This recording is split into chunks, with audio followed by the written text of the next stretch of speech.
Hello everyone, मेरा नाम है गार्गी मिश्रा और हम तैयारी कर रहे हैं बिहार लाइब्रेरियन एग्ज़ाम 2025 के लिए। आज है हमारा डेट 30, यानी कि आज हमने 1 मंथ कंप्लीट कर लिया है पढ़ाने के क्रम में। और डे 29 में हमने पढ़ा था इंडेक्सिंग टेक्निक्स में पोस्ट कोऑर्डिनेट इंडेक्सिंग और प्री कोऑर्डिनेट इंडेक्सिंग। इसी क्रम में आगे बढ़ते हुए आज हम पढ़ेंगे क्विक, प्रेसेस एंड पॉप्सी। ठीक है, तो शुरुआत करते हैं हम क्विक के साथ।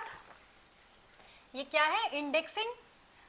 इंडेक्सिंग मैंने लास्ट टाइम पढ़ाया था कि इंडेक्सिंग क्या होती है, तो इंडेक्सिंग टेक्निक में ही ये है। नेक्स्ट है हमारा क्विक, KWIC, जिसका फुल फॉर्म होता है कीवर्ड इन कॉन्टेक्स्ट।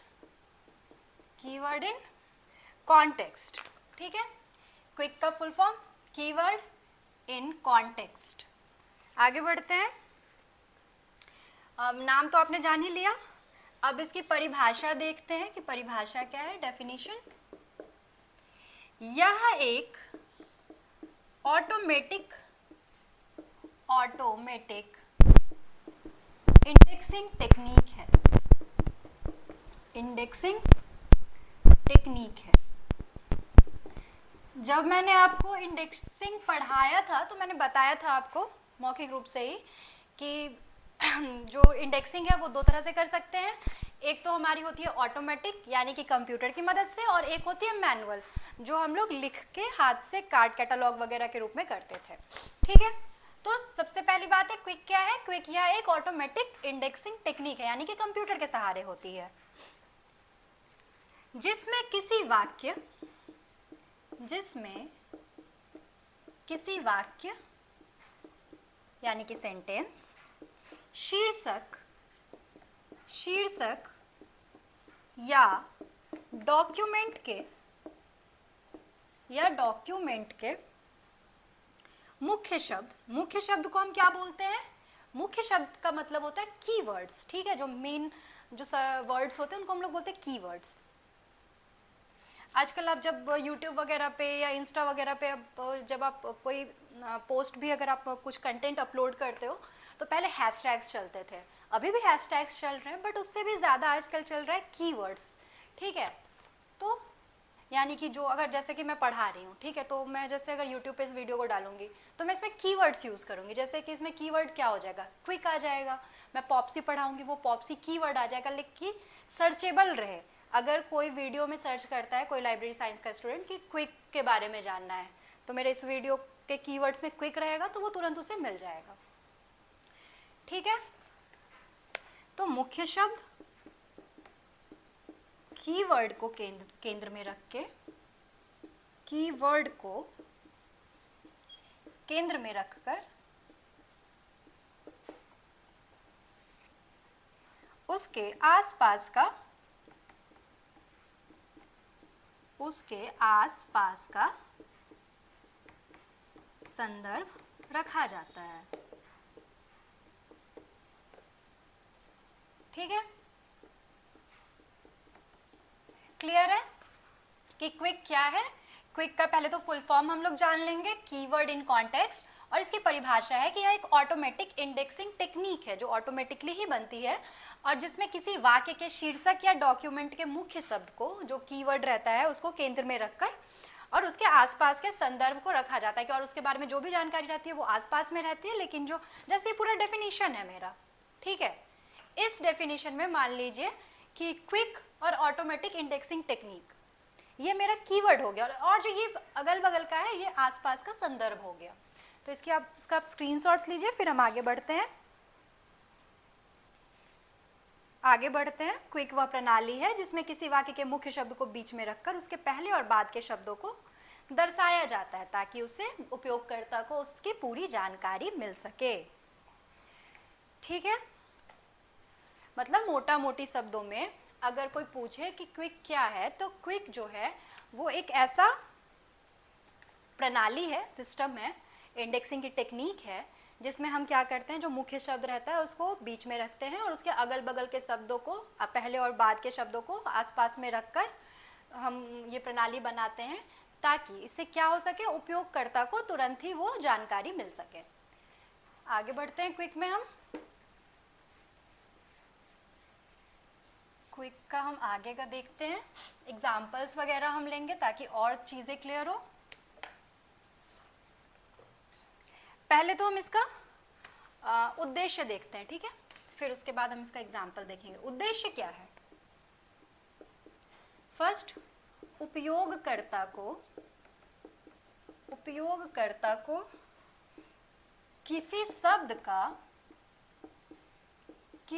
शब्द का संदर्भ सहित उपयोग दिखाना। संदर्भ सहित उपयोग दिखाना। बचपन में याद होगा आपको हम लोग वाक्य बनाते थे, बचपन में आपको मिलता होगा आम। अब इस पे आप वाक्य बनाओ, तो राम आम खाता है, ऐसे करके बनाते थे। विद्यालय, तो मैं विद्यालय जाता हूँ। मान लीजिए आपको बचपन में मिलता था यहाँ पे मान लीजिए कि आपको टीचर बोलते थे कि विद्यालय शब्द है, इससे तुमको वाक्य बनाना है, तो आप लिखते थे मैं विद्यालय जाता हूँ, ठीक है। तो इसमें क्या था ना, विद्यालय जो है, जिससे ये क्या था, हमारा कीवर्ड था, और इसमें संदर्भ सहित उपयोग, यही है मैं जाता हूँ, ये इसका संदर्भ सहित उपयोग को दिखाता है। सिर्फ विद्यालय जो है ये संदर्भ को नहीं दिखा पाएगा, इसके आसपास के शब्दों को भी हम रखते हैं, तो ये हमें संदर्भ सहित उपयोग दिखाता है। तो उपयोगकर्ता को किसी शब्द का संदर्भ सहित उपयोग दिखाना इसका उद्देश्य है। दूसरा, जो हो लाइब्रेरी साइंस में हर चीज का जो उद्देश्य है कि शीघ्र और सटीक, कि जल्दी मिले जानकारी और सटीक जानकारी मिले, ये इसका भी है यूज। सूचना को शीघ्र व सटीक पुनर्प्राप्त करना।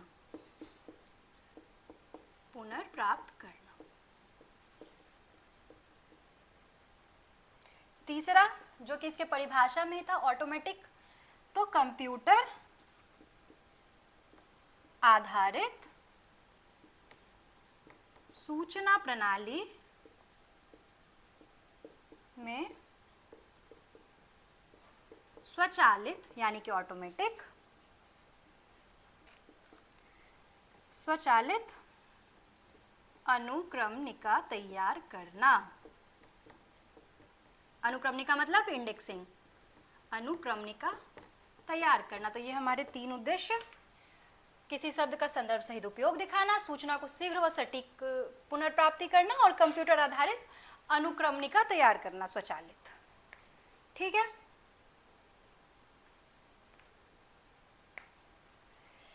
स्क्रीनशॉट्स ले लीजिए, फिर हम आगे बढ़ते हैं।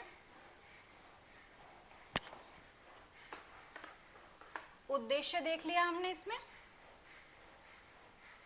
उद्देश्य क्या था,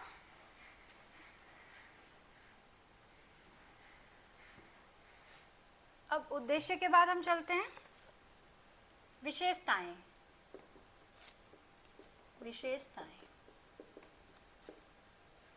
यह क्या है, एक पी कोऑर्डिनेट इंडेक्सिंग सिस्टम, जो मैंने आपको बताया था। प्री कोऑर्डिनेट क्या है, याद होगा आपको, पहले से उसमें क्या होते हैं, शब्द जो है वो चयनित रहते हैं, टर्म्स जो है वो पहले से चयनित रहते हैं। सॉरी, प्री नहीं, post,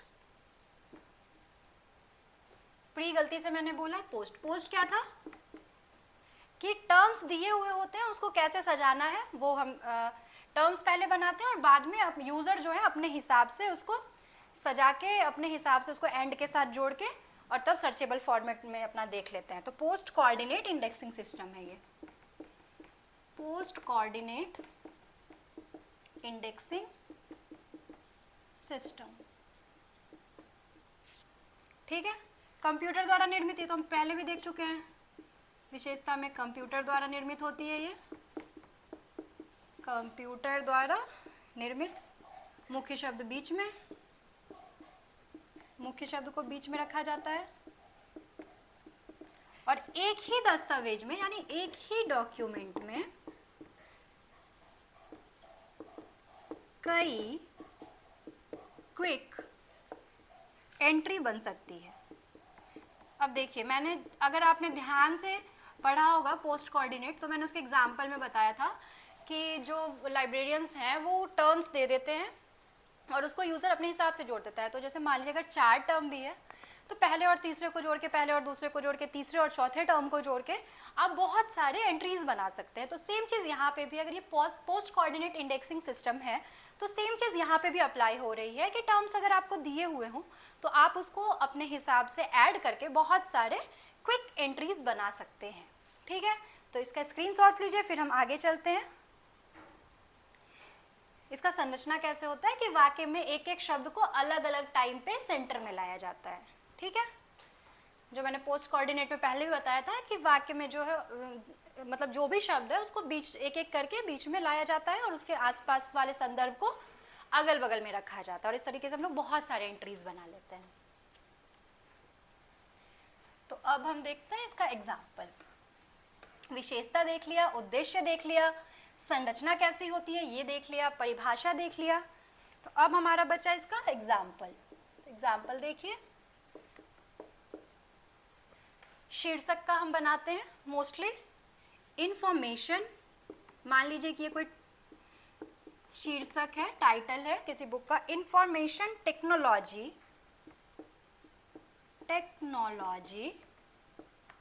in Indian libraries, Indian libraries. Okay, ये हमारा एक टाइटल हो गया, information technologies in Indian libraries. ठीक है, तो अब हम देखिए, पहले हम लेंगे टेक्नोलॉजी इन इंडियन लाइब्रेरीज। इसको कैसे हम लोग देखिए, technology in Indian libraries, information. ठीक है, उसके बाद information technology in Indian, information technology in Indian, यहाँ पे लाइब्रेरीज।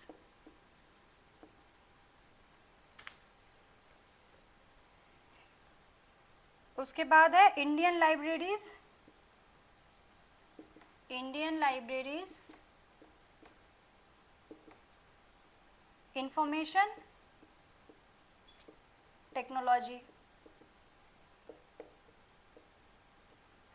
टेक्नोलॉजी। अब देखिए, पहले हमने क्या किया, इंडियन लाइब्रेरीज को सेंटर में लिया, आसपास के संदर्भ को दिखाया, फिर हमने टेक्नोलॉजी को सेंटर में लिया, आसपास के संदर्भ को दिखाया, और फिर हमने इंफॉर्मेशन को सेंटर में लिया और आसपास के संदर्भ में दिखाया। तो एक ही टाइटल का बहुत सारा क्विक एंट्रीज हमने इसी तरीके से बना लिया। ठीक है, तो ये एग्जाम्पल आपने देखा, इसका स्क्रीनशॉट्स लीजिए, फिर हम आगे बढ़ेंगे।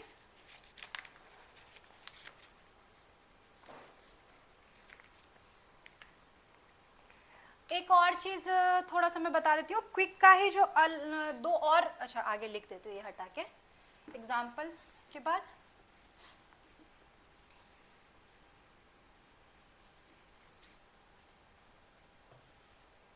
क्विक का ही और एक कुछ कुछ वेरिएंट्स है।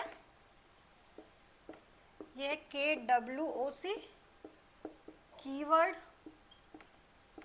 आउट ऑफ कॉन्टेक्स्ट,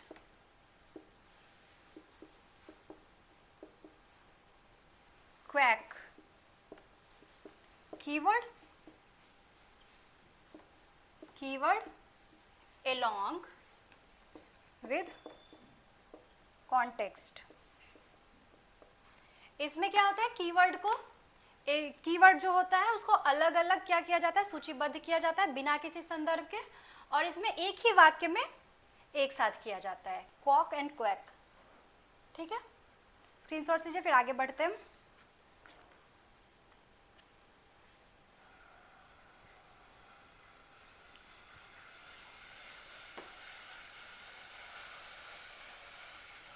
नेक्स्ट है हमारा क्विक के बाद प्रेसेस, PRECIS,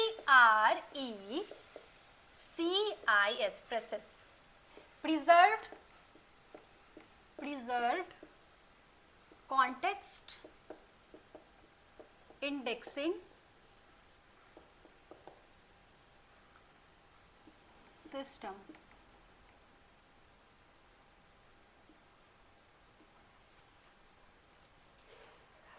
कि एक स्टूडेंट ने मैसेज किया था कि मैराथन क्लास करवा देने के लिए।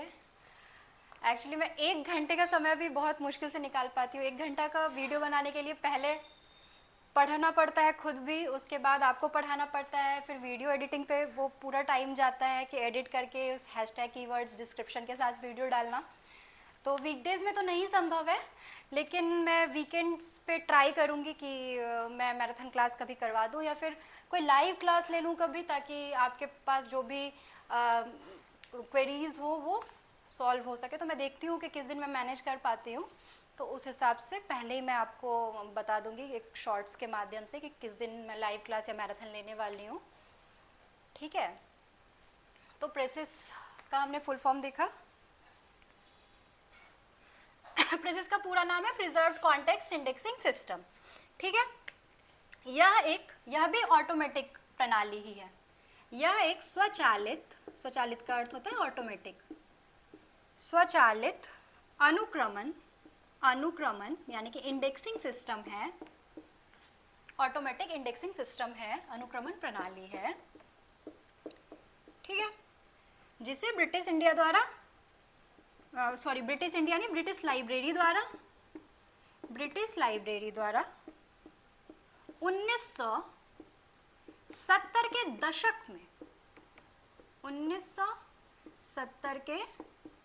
दशक में विकसित किया गया था। ठीक है, विकसित किया गया था।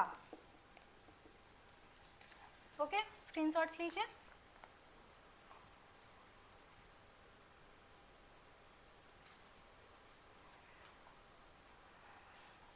आगे बढ़ते हैं।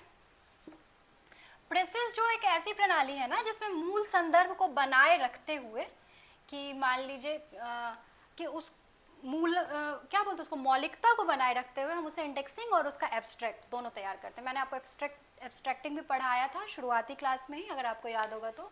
सारीकरण हम लोग बोलते थे जिसमें जिस्ट निकाला जाता था किसी भी चीज़ का। ठीक है, तो प्रेसिस एक ऐसी प्रणाली है, प्रेसिस इसको हमेशा कैपिटल में लिखिए, ये चूँकि फुल फॉर्म वाले फॉर्म में है। प्रेसिस एक ऐसी प्रणाली है, प्रेसिस एक ऐसी प्रणाली है जिसमें दस्तावेज यानी कि डॉक्यूमेंट, जिसमें डॉक्यूमेंट की मूल संरचना, मूल वाक्य संरचना और अर्थ को बनाए रखते हुए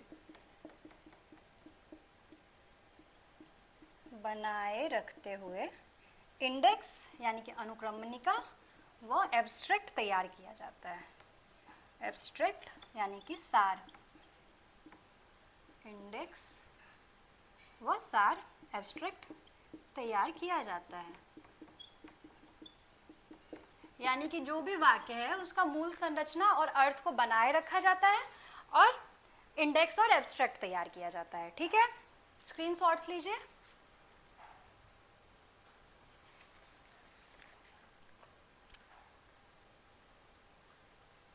आप में से किसी ने स्कोर लिखा है क्या?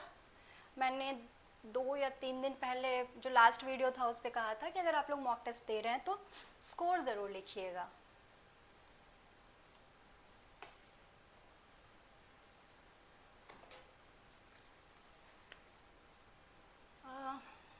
Precious context indexing system. ठीक है, आगे हम लोग उद्देश्य जानते हैं इसका भी, वही सेम सटीक जानकारी देना, सटीक जानकारी, वास्तविक अर्थ वो ग्रामेटिकल जो उसका संरचना है, कंस्ट्रक्शन, उसको बनाए रखना, यानी व्याकरणिक संरचना, जिसको हम लोग ग्रामेटिकल बोलते हैं, संरचना बनाए रखना, बनाए रखना, ठीक है। और विभिन्न पहलुओं से इसमें भी कई सारी प्रविष्टियां तैयार की जाती है। इसका स्क्रीनशॉट्स लीजिए।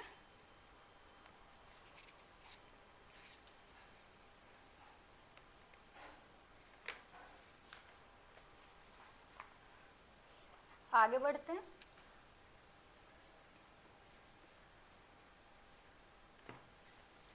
उन्नीस सौ इकहत्तर ईस्वी में डवेंट, DERWENT, डवेंट, जी स्वानसन के नेतृत्व में तैयार किया गया। ओके, 1971 में के नेतृत्व में तैयार या विकसित, ठीक है। इसका उद्देश्य एक सुसंगत और लचीली, फ्लेक्सिबिलिटी, कि कोई चीज़ बहुत रिजिड नहीं हो, फ्लेक्सिबल हो, उसको अपने हिसाब से हम समय आने पर जैसे जैसे टाइम चेंज हो रहा है उस अनुकूल हम उसको क्या कर सकें, ढाल सकें। और व्यक्ति को भी हमेशा ऐसा ही होना चाहिए, लचीला। बहुत रिजिड व्यक्ति ना अपने आप को टाइम के साथ ना चेंज नहीं कर पाते हैं। एक जनरेशन गैप तो क्रिएट होता ही है मोस्टली, और वो एक है, लेकिन बहुत ज़्यादा जनरेशन गैप ये हो जाता है, कन्फ्लिक्ट्स होने लगते हैं। इसीलिए आपको ना फ्लेक्सिबल होना बहुत ज़रूरी है लाइफ में, कि अरे हम तो इतने बजे ही सो के उठ रहे हैं, हम तो इतने बजे ही ये काम करें, नहीं।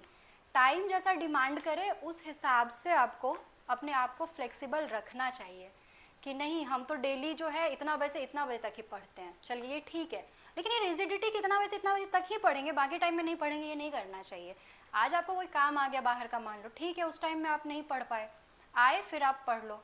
तो इस तरीके का फ्लेक्सिबिलिटी आपके लाइफ में होना भी चाहिए, ठीक है। हर व्यक्ति के जीवन में कुछ मूलभूत सिद्धांत होते हैं जो उसके का कोर नेचर होता है, उसके अलावा बहुत सारी चीज़ों में वो फ्लेक्सिबल होता है, यही ह्यूमन को हमेशा ह्यूमन बनाता है।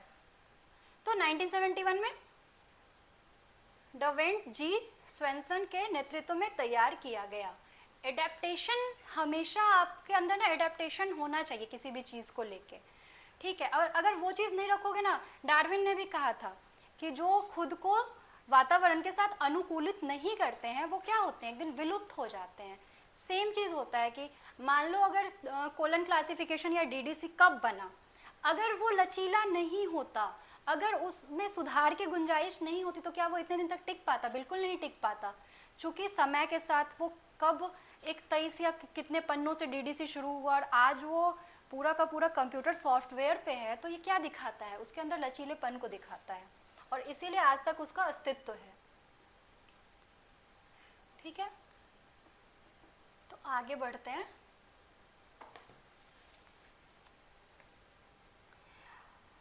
इसका प्रयोग विशेष रूप से, प्रयोग जो है इसका विशेष रूप से BNB,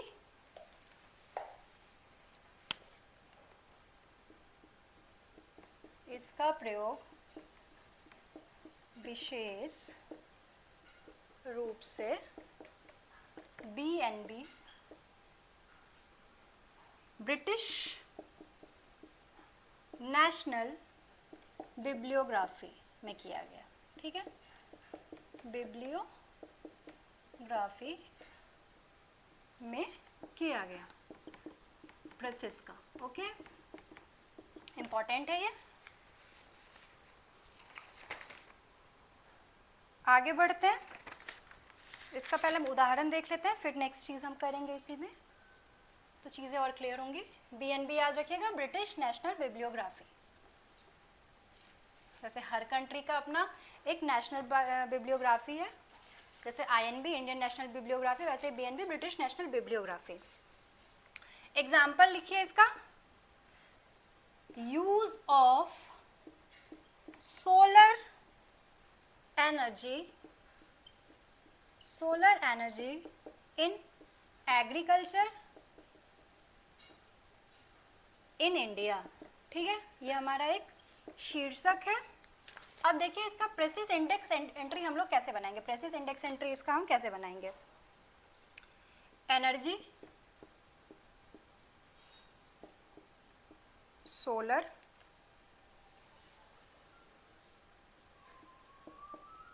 यूज इन एग्रीकल्चर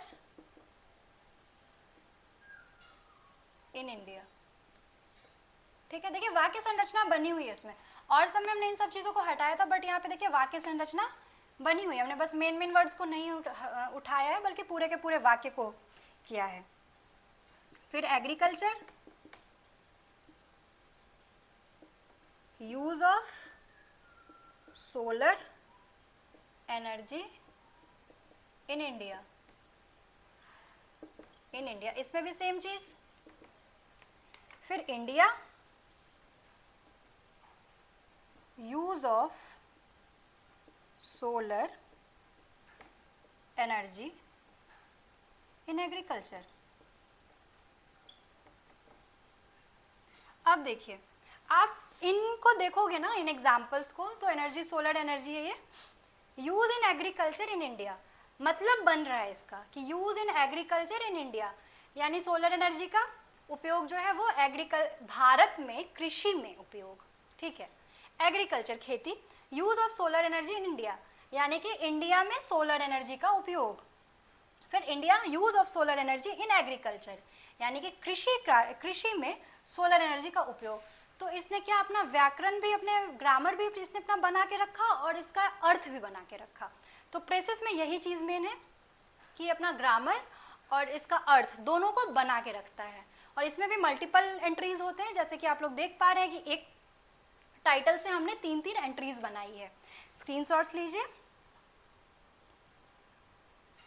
यहाँ पे लीड टर्म जो है वो अलग अलग है, एनर्जी, सोलर, एग्रीकल्चर, इंडिया, लेकिन जो इसका मूल तत्व है वो सबका एक ही है। ठीक है, आगे बढ़ते हैं।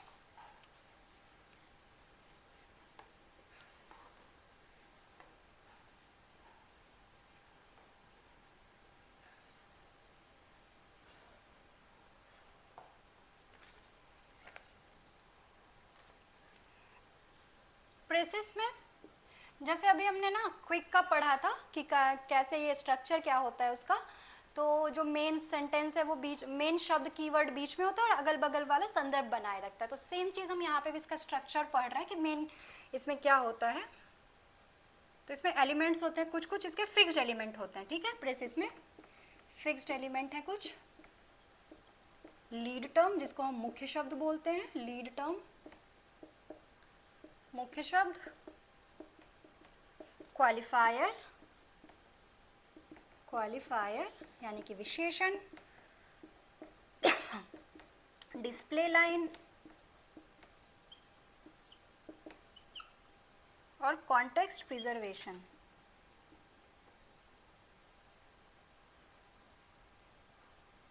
कॉन्टेक्स्ट प्रिजर्वेशन, ये लीड टर्म होता है जो मुख्य शब्द होता है, विशेषण जो विशेषता बताता है, डिस्प्ले लाइन जो हमको सारीकरण करके दिखाता है, और कॉन्टेक्स्ट प्रिजर्वेशन कि उसका अर्थ और ग्रामर दोनों बना रहे हैं। ठीक है,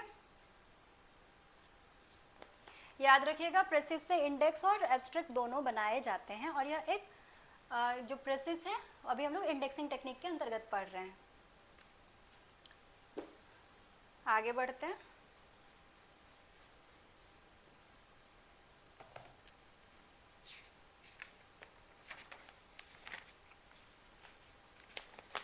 पॉप्सी, POPSI, ये हमारा भारतीय इंडेक्सिंग सिस्टम है।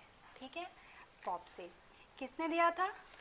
लाइब्रेरी साइंस में जो भी चीज़ें आ रही है मोस्टली एक ही व्यक्ति दे रहे हैं हमेशा, रंगनाथन साहब। और भी बहुत सारे लोगों ने बहुत सारी चीज़ें दी है, लेकिन मोस्टली उन्होंने रंगनाथन साहब ने दी है। पॉप्सी का पूरा नाम है postulate based permuted subject indexing। याद रखिएगा, postulate based permuted subject indexing। Okay, postulate based permuted subject indexing। Sorry, आगे बढ़ते हैं।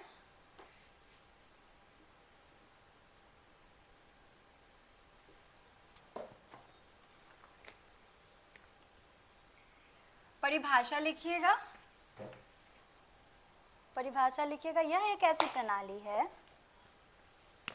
यह एक ऐसी प्रणाली है, अनुक्रमणिका प्रणाली, प्रणाली है जो विषय के तार्किक घटकों, तार्किक घटकों,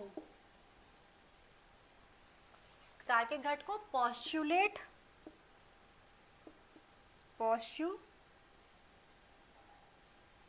ये प्रेसिस पॉप्सी लिखा था ना मैंने शायद, प्रेसिस को हटाना भूल गए, इसको पोस्टुलेट जिसको हम बोलते हैं तार्किक घटक, पोस्टुलेट्स पर आधारित होती है, आधारित होती है और डॉक्यूमेंट के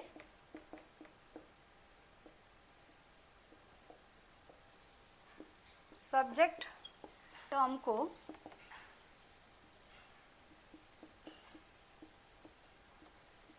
विभिन्न रूपों में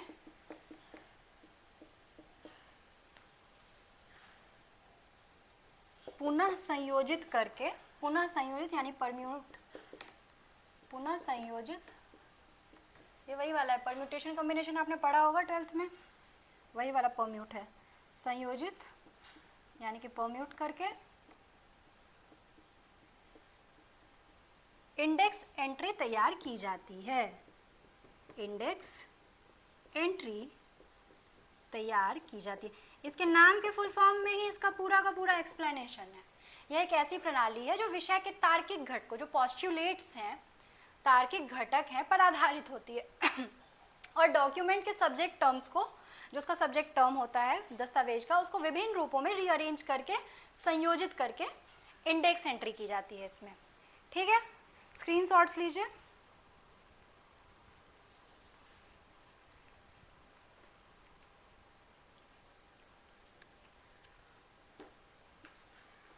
आगे बढ़ते हैं।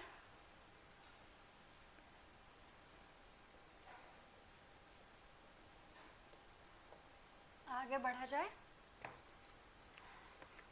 किसने दिया ये? Doctor S.R. रंगनाथन जी ने। ये भी 1970 के दशक में,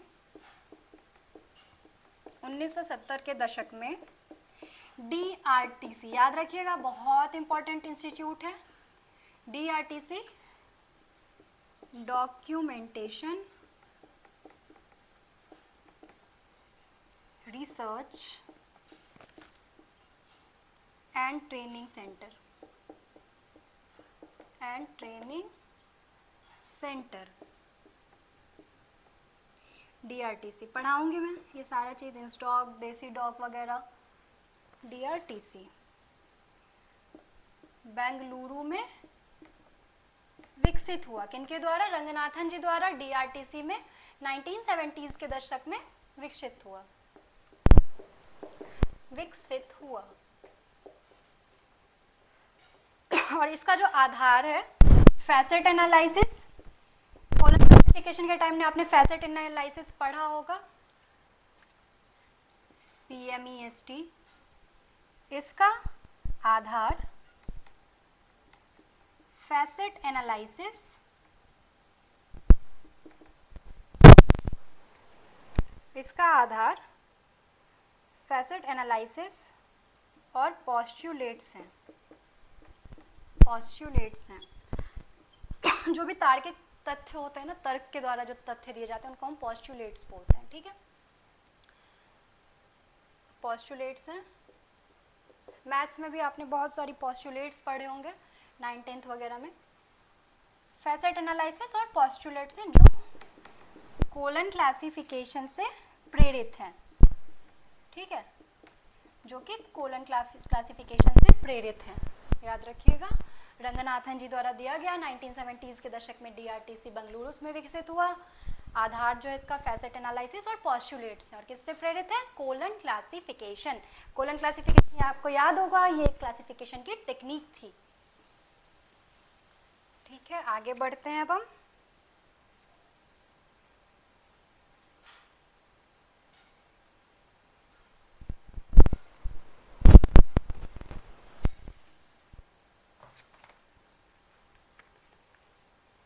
अब इसकी विशेषता, फैसेट एनालिसिस मैंने पहले ही बता दिया, परम्यूटेड एंट्रीज ये भी मैंने आपको बता दिया, पोस्टुलेट्स पर आधारित है ये भी बता दिया, और ऑटोमेटिक और मैनुअल ये दोनों है। ये इंडेक्सिंग जो है ऑटोमेटिक भी होती है और मैनुअल भी होती है, ये याद रखिएगा। अब ये वर्किंग प्रोसेसेस का कैसे काम करता है। पहले तो शीर्षक को क्या किया जाता है, ध्यान से पढ़ा जाता है, शीर्षक को ध्यान से पढ़ा जाता है,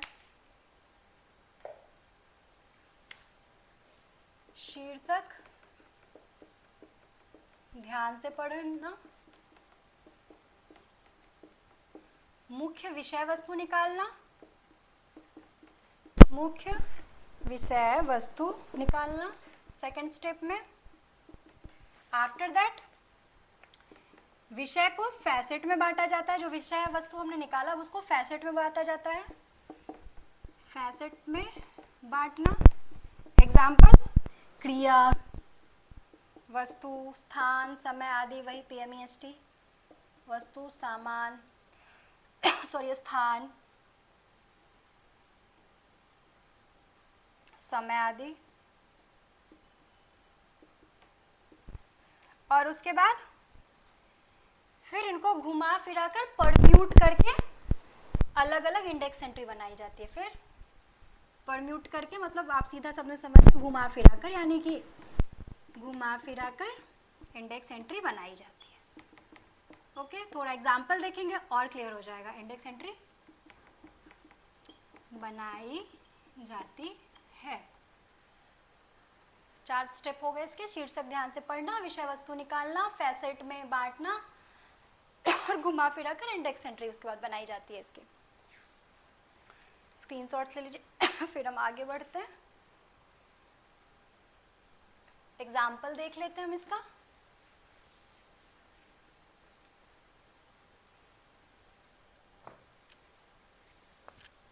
शीर्षक फिर से वही, use of solar energy in agriculture in India, in agriculture in India. ठीक है, ये है हमारा।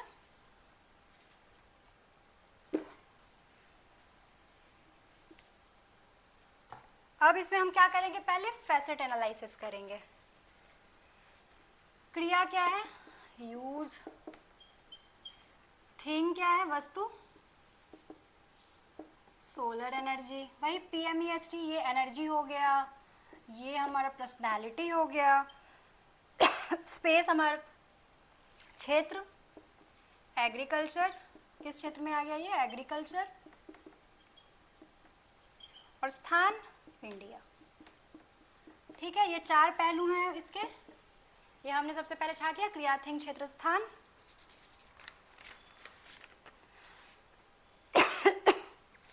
सॉरी, याद रखिएगा ये जो प्रणाली है पॉप्सी वो कोलन क्लासिफिकेशन के अनुरूप है। आगे बढ़ते हैं अब हम। ये हमने जब छांट लिया फिर हम डिफरेंट काइंड ऑफ अब इससे पॉप्सी इंडेक्स एंट्रीज बनाएंगे। Solar energy, use, agriculture, dash दे देंगे, एग्रीकल्चर इंडिया। फिर एक बार एग्रीकल्चर को उठा के पहले लाएंगे, agriculture, use, solar energy India. बहुत सारे तरह के इससे बन सकते हैं, India, agriculture, use, solar energy. ये बस जो 4 लिख रही हूँ बस ये नहीं बन सकते, और भी बहुत सारे इसमें बन सकते हैं परम्यूटेशन करके। फिर use, solar energy in agriculture,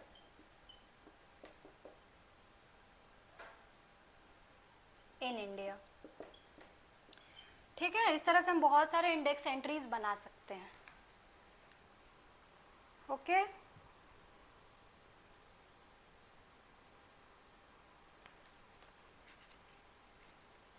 ठीक है। इसके साथ ही आज हमने इंडेक्सिंग को विधिवत समाप्त कर दिया। पॉप्सी प्रेसिक्विक वगैरह के बारे में हमने जानकारी प्राप्त की कि ये इंडेक्सिंग सिस्टम कैसे काम करते हैं, क्या हैं। ठीक है, अगर कोई भी आपको समस्या हो कमेंट के द्वारा आप पूछ सकते हैं इस क्लास से या किसी भी अन्य क्लास से रिलेटेड, और रिवाइज करते रहें। धन्यवाद।